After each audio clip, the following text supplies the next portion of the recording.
Okay, hello, hello.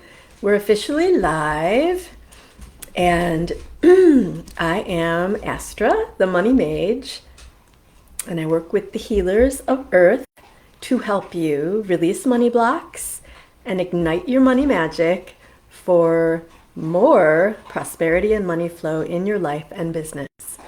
So, welcome to today's episode, and I'm always divinely guided as to what to talk about in an episode of the New Prosperity.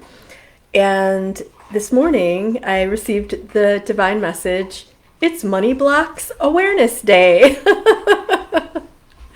I went, oh, okay, well that's definitely a helpful subject because we want to know them. We want to, what came through earlier today is we want to make friends. We actually want to befriend our money blocks rather than villainize them so that we can learn what they have to teach us, about our own money past, our own false poverty beliefs, our own, inner soul wounds that block us from receiving more money.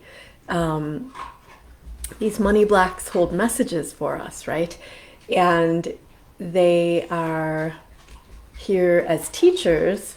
And once we learn from them, they don't need to be here anymore. So I am welcoming in all of the different kinds of money blocks today.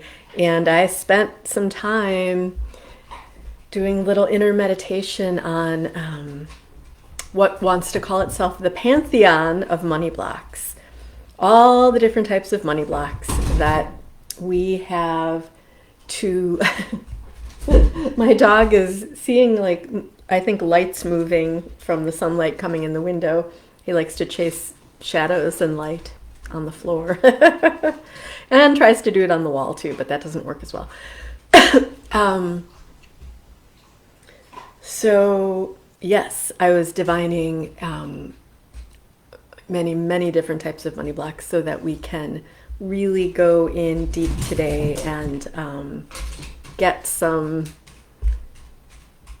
gritty wisdom about, what they are, where they came from, how they came to be in our sphere, how we learned to instill them meaning money blocks, right, into our belief systems, our consciousnesses, our energy bodies, and even our souls. So, without further ado, I'm just gonna start going. I wrote a list. I took notes as I was divining the types of money blocks. I'm going to go through them and then go back and re-go through them in more detail. So here's what came through the pantheon of money blocks. There's familial money blocks, which came to us from either our nuclear or immediate family and also our extended family. There are ancestral money blocks, so more family stuff. But this came down from generations, from past generations, through to instill themselves as beliefs and blocks and energy baggage into this generation. There are circumstantial money blocks, and it's kind of funny, but that's what it wants to call itself. And these are blocks that,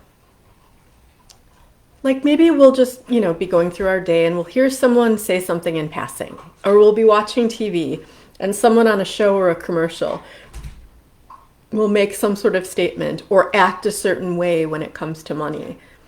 And without even really thinking about, as I whack myself in the glasses, that's my new thing that I do, without even being totally conscious of it, somehow that thing, that circumstantial thing that we heard in passing or saw on TV or saw one of our favorite television characters say or whatever, it sort of gets stuck in our craw.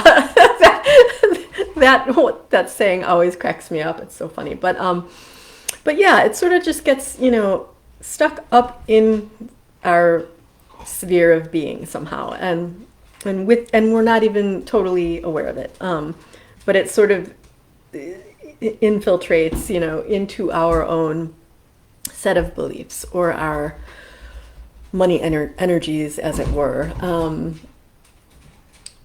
think it's the glasses I'm wearing that are causing the dog, because the light, see, it shouldn't be though. That's so weird. Light shines through the sort of rhinestone-y looking things, and then like scatters. What are you doing, buddy? Either that, or maybe there's a little bug on the floor or something. I don't think so, though. No, it's some sort of scattered light that he's chasing. So if you hear, any noises you hear are my puppies or my kitty. How weird. Because I'm not seeing anything, and he's like chasing what appears to be nothing. Ha! It's a money block. It's a money block gone awry. It's okay, Baxter. It's okay, buddy. You don't have to keep chasing. I think he's chasing his own shadow now. Anyway, circumstantial. Okay, so then there's communal or community money blocks. So these are things we take on from non-family members. So groups of friends, teachers, classmates, fellow, religious affiliates, if you have a religion or you go to some sort of house of worship, fellow employees, if you have a job, if you're not self-employed, and if you have your own business, even like colleagues in the same field that you work in, entrepreneurial colleagues. So anyone that's not blood related or ancestrally related, and it says you kind of the divine it. There is a theory or a rule that says you kind of adopt the abundance or money beliefs of the people that you hang around with the most. So so yeah.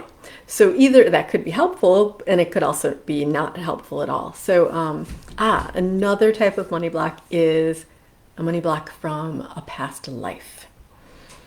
Now, of course, there's money blocks from our past in this life, but those all fall into the familial, the ancestral, the circumstantial, the communal, community. But past lives are money blocks, soul wounds, and energetic baggage thereof, that come from something unhelpful taught to us or taken on by us as a soul in another lifetime. And that, I talk about that a lot. Well, I'll come back around to it.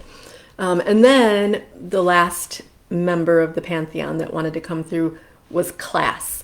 So, and teachings thereof, class teachings. And that actually applies to all of the above. It applies to past life money blocks, to the community money blocks, communal, non-family, to circumstantial money blocks, to ancestral, to familial, nuclear, and extended family. Because there are so many unhelpful beliefs and statements made and teachings drummed into our heads from all angles, basically saying there's this class, and there's this class, lower, middle, upper, and then some variation within those. And I'm not saying there are not classes. However, it is very unhelpful to teach that if you're from this class, you're going to be poor. If you're from this class, you're going to be relatively comfortable. And if you're from this class, you're going to be, stinking rich all of your life. Because actually, all of those things could be true for any of the classes. It depends on the individual. We need to stop grouping people in masses and focusing on the unique individuals, which is why I'm so grateful to work with healers, and helping you guys,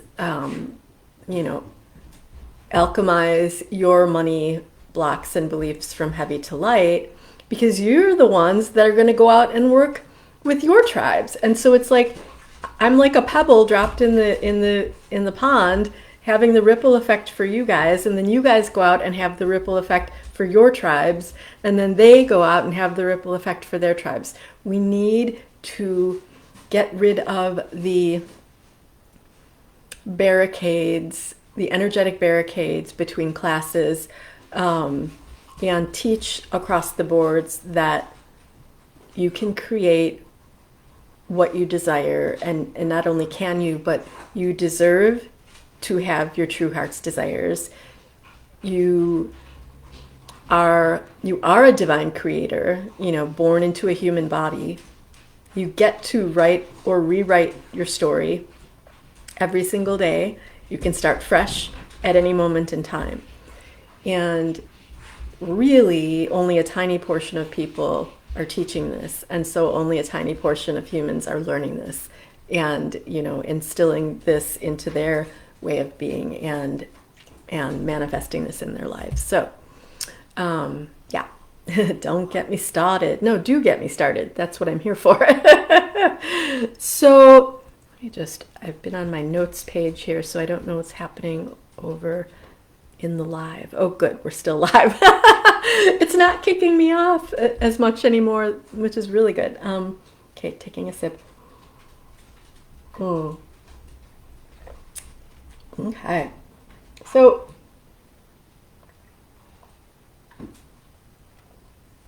going back through the list and starting with the familial money blocks, which come from either your immediate family or your extended family, or both, sometimes both.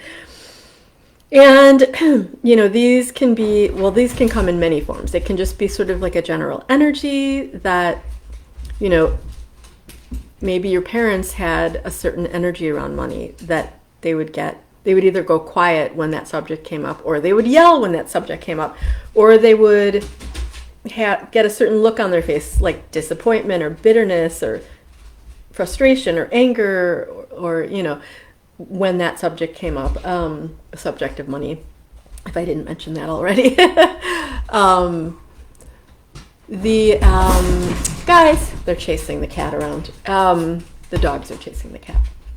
When I say they, that's usually the dogs or all of the animals. So being as you grew up in that household, and I said mom and dad, I said parents, it could be whoever you were around the most. If your mom and dad worked, or if you only were raised by one or the other and they weren't around a lot, maybe it was an older sibling, maybe it was an aunt or an uncle,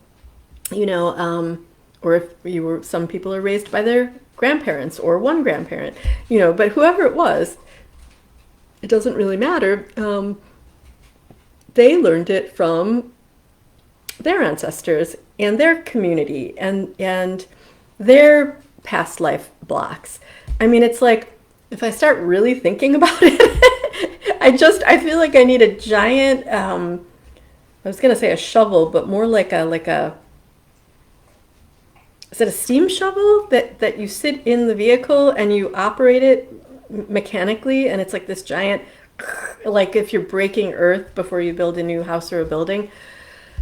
I mean, yeah. So that's why I feel like my job of being a healer, a money healer for healers, and a money mage to help you ignite your inner money mage, I feel like there is no there's almost no end to the supply of what we can work on every week, and which we actually do in my new, oh my God, I love my new membership so much. And I'll just mention it. It's called Money Magic for the Healers of Earth. And we do all the stuff that I've been talking about and more. And And it's to really connect you with this new prosperity energy paradigm that has been coming through for us. That I said yes to being the oracle for it last year at the beginning of November. And so much has channeled through since then. And what's cool about the new prosperity energy is that once you say yes to connecting with it and allowing it to integrate, your shifts around money, around deservingness, around receiving, everything that has to do with prosperity, abundance, wealth, financial and otherwise, the shifts start happening way more quickly than they used to over time. So that being said, the shifts happen fast, but there's a really, really huge supply of stuff that we can work on, which is why I've created this offering in a monthly membership or annual membership format, because new stuff is going to crop up every week, right? But then we shift out of it. We shift, we release, we process, we released, shift, alchemize fast. Boom. So that's money magic. I'll talk more about that at the end, but that's thenewprosperity.world/money magic if you want to check it out. Okay.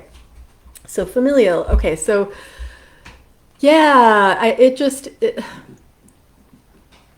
okay. So I did talk a lot about it. Now I'm thinking extended family. I had a really interesting example shown to me from my own childhood earlier today. I've been thinking about this all day, so I could be of the highest service for you guys. And it's funny. Okay, so another thing I want to say about money blocks is that sometimes they come in a form, and this kind of falls into the circumstantial in passing category too. Sometimes money blocks are formed within us from something we heard or experienced that isn't obviously directly about money, but it can still become a money block. Okay, so that's what I realized about this experience that I remembered today. So I became a vegetarian when I turned 12 years old. This was in 1982. And whoops, careful, Baxter. And it was after I had seen a program on TV. I think it was the show 2020, and they had a segment about factory farming and what they do to the animals and how they're treated. And I was just a little girl. I didn't know. I just ate stuff because that's what my family made or my grandma made or whatever, or that's what they had at the restaurant. And I liked certain things, I didn't like other things, and whatever. I just ate food, quote unquote food. Knowing that one thing was a plant and one thing was an animal, like that much I knew, but there was no deeper empathic awareness, on a heart level until I saw the show and it blew my consciousness open, and I went, I'm never eating meat again. And there was a little bit of an adjustment period for my family when I decided that, but I won out, and of course. Anyway, so I remember being at a a holiday dinner at my mom's house, so my grandma's house, my bubby. And her husband, who was not, he was her second husband. So he wasn't my mom's dad. He was her stepfather. So his sons, it gets, with extended family gets confusing. His sons from his first marriage were there. And that's usually how it was. Everyone was kind of all blended together. And there was some portion of, we were all sitting at the table, all the leaves were in the tables, it was huge dining room, beautiful vintage amazing house, and we're all sitting there in the beautiful dining room, and there was like a platter being passed along, like if you wanted to take whatever from, you're serving, you're helping. And I think it might have been, it was something that wasn't vegetarian. And so I said, oh, I don't eat meat, and I passed it along. And one of my step grandfather's sons, so like my step uncle, started teasing me. And I was like, it must have been, well, either 12 or 13, maybe even 14, because I remained a vegetarian, so it was some maybe early teens, and I was very sensitive, and I was very, at that time, very strong, very in certain situations I was very outspoken about why I didn't eat animals, and and how they were treated. And so my step uncle was a young man at the time, and he started teasing me and saying like, oh, I'm gonna make you eat sausage and bacon, and you're gonna enjoy this burger, and it's gonna be, and like, it was just so silly. It was like the silliest thing, and what I know now in my adult consciousness is he was only doing that because he was uncomfortable. He didn't want to be reminded that meat is a dead animal. So he had to, for himself, lighten up the situation by treating me like I was a big dork for being a vegetarian. When in reality, he was feeling like a big dork for eating meat. And I understand, not that I thought, that it was nice of him, but I consciously understand, in my adulthood, why he was doing this. He was behaving like a little kid, like a 4-year-old, who's insecure. And anyway, but at the time, I really took it to heart, and I felt attacked by his teasing, and that experience I no longer got up on the animal kindness soapbox as much in my, teens and 20s, and even into my 30s. But I made the decision, not for a great reason, but to not talk about being a vegetarian unless it came up, and it was a situation where I could have an intelligent discussion about it and not open myself up to being wounded. So, but what I was really doing was allowing that to hurt my heart, so that I closed my heart. Even though my earth purpose is animal kindness, I consider closing my heart and not speaking out about kindness to animals. I consider that to be a huge money block. And I never really realized that until today. If I had stuck with my guns, as it were, my vegetarian guns, which I did for my personal diet choices, and I'm sure I've been helpful to animals in my life, by not supporting that industry. But I could have helped way more animals if I hadn't allowed myself to get shut down like that. And that feels connected to the past life thing too, which I'll get to. This is going to be a longer show than I thought. but my point being, when we allow ourselves to be shut down by external circumstances, no matter what they are, that's a money block.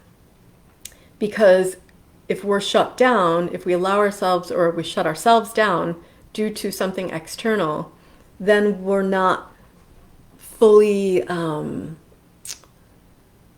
expressing the truth of who we are on all levels of our being, right? But when we set ourselves free and open and shine with the truth of who we are, that's money magnetic. Okay, so that was an interesting realization that happened today. I'm going to check my notes real quick because I don't want to forget what Okay, so that was familial extended family. No more. Ancestral money blocks. Well, I'll just briefly touch on that, and I'm sure you guys, understand what I'm talking about. But so for instance, my grandparents were born into families that were living during the Great Depression, when, some rice and a can of peas constituted dinner. And that actually sounds really good to me, but but back then it was, the diet was very specific, and or a potato and some iceberg lettuce and some sliced carrots. And again, that sounds really good to me too. But you get what I'm saying. Like they were brought up into family situations where every penny was pinched, every article of clothing was, each hole was darned and sewed back up or patched, or shoes, when the sole got worn away, weren't thrown away. They were taken to a cobbler who reconnected the sole and fixed the shoes. And then, not to say that's a bad thing, I'm just saying it was a very, very, very different mindset. And so my great grandparents' experience with that, that energy of contraction and constriction and lack, that was handed down into my grandparents' generation. My grandparents handed it down into my parents' generation. Now, what's interesting is my one set of grandparents, even though they got that energy handed to them, both ended up being very successful business people. So it was a strange dichotomy of, they created monetary success, yet still passed on constriction energy, left over from the Great Depression, on to their children, who were, our parents, my parents, people in my generation, and so it was. I noticed in my family the strange dichotomy of it, as well as my parents, and especially my mom, has been a very entrepreneurial, on and off, not always, person, and they would start businesses, and then the businesses would kind of start to take off, and then my mom would say, "Oh, we have to, we can't handle this much business. We got to sell the business." And so it's like, wait, we're getting prosperous, and so now we have to shut it down. Like, it was so starting, stopping, roller coaster, and that's it's an odd energetic pattern, but it's one that I've learned, and I now am able to see when I start to get into that pattern. So money blocks, as I said, let's start to befriend them, so that we can start to learn from them. Like, what message does that one have for me? Well, my lesson there is I need to step up and take responsibility as an adult, and create a rather than a roller coaster type money energy, I need to create a sturdiness and a steadiness to my money energy, so that I'm not, either afraid of success and I'm going to shut down, or afraid of failure, or even starting up to begin with. I need to come to a middle ground. I've been coming to a middle ground, around that, but I'm just giving myself my own story as an example for this. So that's ancestral, and it's interesting, but it's definitely helpful to pinpoint and shine a light on the different patterns and what we've adopted from our parents, that they've adopted from their parents, that they adopted from their parents, and somehow say stop it and break the pattern. Because when you really look at it and understand it and know where it came from, and realize that it doesn't need to be your pattern, then you're free. Free to create your new money story at any time. And I'm going to skim through. So we talked about circumstantial, I think. Something learned in passing, something someone said in passing. That can apply to, I think I already said this, I can't remember, my step uncle teasing me about being a vegetarian, and then I closed my heart. You know, like he didn't mean to make me close my heart for decades. You know, I allowed it to, but I didn't know that's what was happening at the time. So we take on these things. Anyway, so that's the, that example can apply to this as well. What are you doing, bud? You see your own shadow? Are you a groundhog? It's like, no, I'm a puppy dog. La la la. We talked about community, and this is like a group think thing that hopefully you can extract yourself from. Maybe you go to a church and they all believe that rich people are evil. Extract yourself from that, because, how are you ever going to have more money or much more money if you think it's evil, and if you think that you'll become evil if you amass this money? Turn it around, write the new money story. Say, well, no, when I amass my fortune of financial wealth, I'm going to, fill my own cup to overflowing first so that I am well.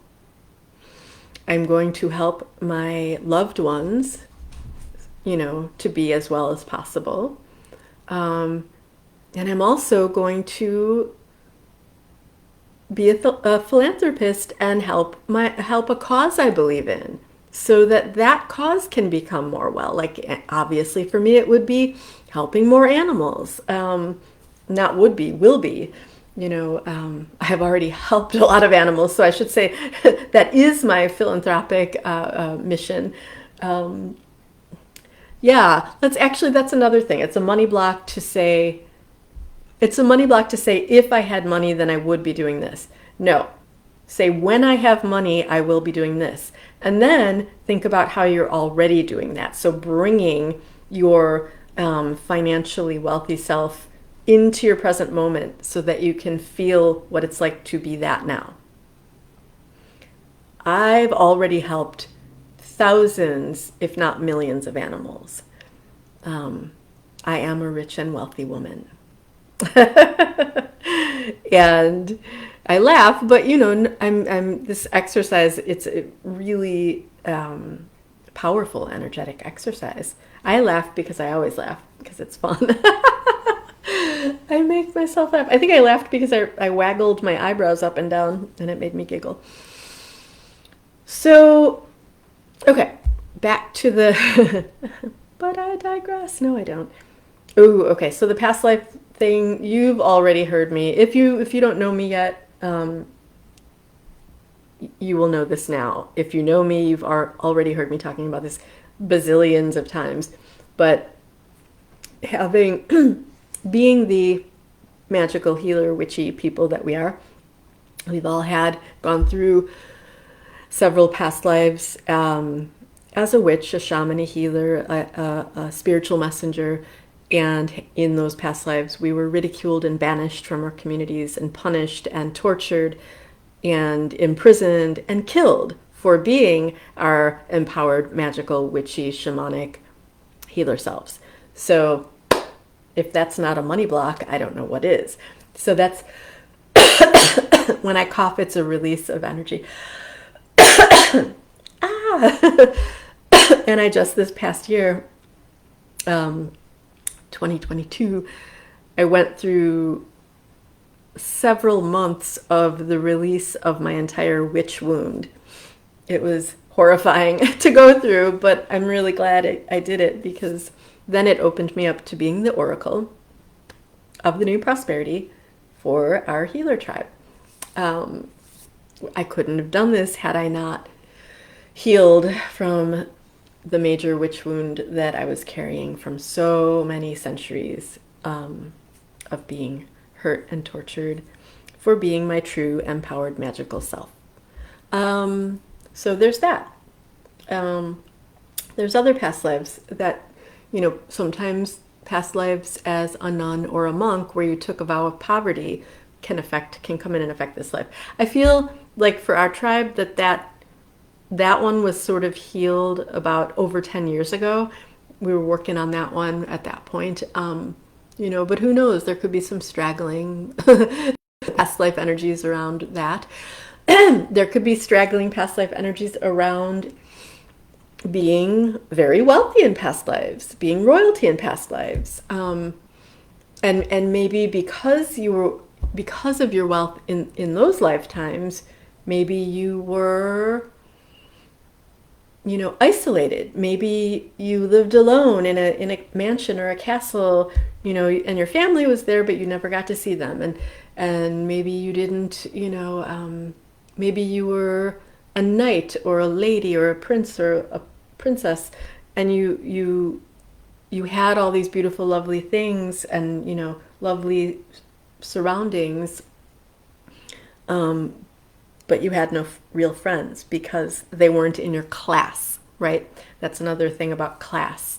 It separates, it isolates, when we don't teach everyone that we're all human and we're all creators, we feel alone, we feel alienated, we feel isolated. So there could be that going on as well from past lives. And then the next thing on the list is class teaching. So it applies to everything that I just was talking about. Take a breath. Okay. So in the new prosperity energy paradigm, we get very grounded like tree. That's what it says. It being the paradigm. We open our hearts because when we have closed hearts, we're not open to our money reception in any capacity. We get very clear on what we truly desire within our hearts and souls. We understand that we are the creators of that for ourselves, and we design and become the architect of that. We call on some divine helpers, which I teach more about in Money Magic, to help us with that manifestation into our realities. The manifestation of your true hearts and souls desires. We connect so that we don't feel isolated and alone. We connect with our soul tribes. And these are people that are I call them like-souled people. And they not only become your soul family and soul friends, but they also, from that pool of your soul tribe peeps, come your soulmate clients who love you and love what you do and what you offer, and they want to be in that energy, and they want to be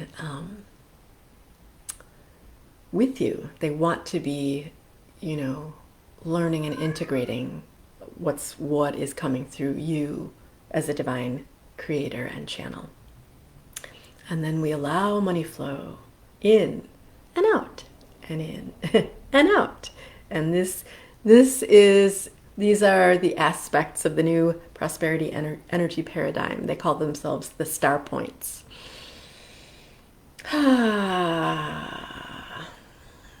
So, and again, we talk more about that in Money Magic. Right now, I have a little special dealy bob going. If you are by Friday, if you're the first handful of people that sign up for the Money Magic membership, either monthly or annually, you receive a personalized, channeled distance money magic scan and healing activation from me. And I perform this healing for you, and I type up what transpired, all in a report so that you know. And I will, yes, I was going to say I will likely throw in a sound healing code with that, because that I think is going to be part of, yep, it's showing itself to me. That will be part of the healing activation. So you'll have a sound healing audio personalized just for your own money magic needs.